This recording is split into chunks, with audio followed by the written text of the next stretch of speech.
So I cut that a little shorter than I wanted it, but that's okay. What I'll do is I'll just shift this pepper up and put it at a different angle so that I can go ahead and wrap around all of those stems, just like that. And that'll allow me to still get a really, really tight, strong bond. And it just kind of takes my clump in a little different direction.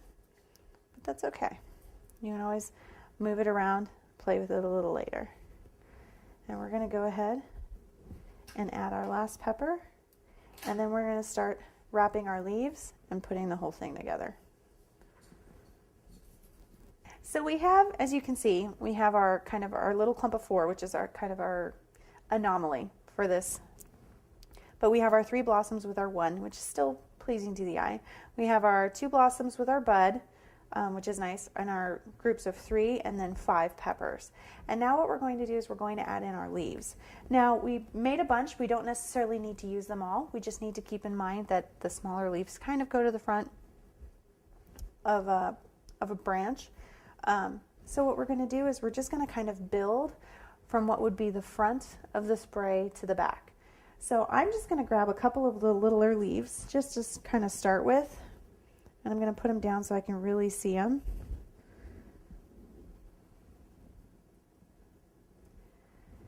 And what I want to do is I'm just going to wrap them, maybe about halfway.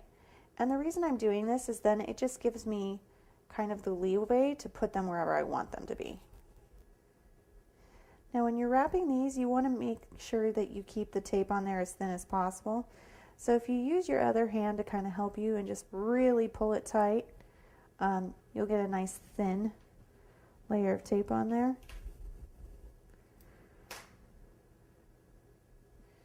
And you just want to make sure it's really kind of sticking to itself.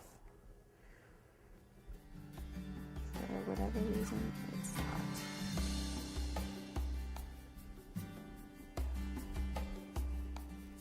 And we're going to stick to that same general rule of 3s and 5s and 7s with our leaves as well.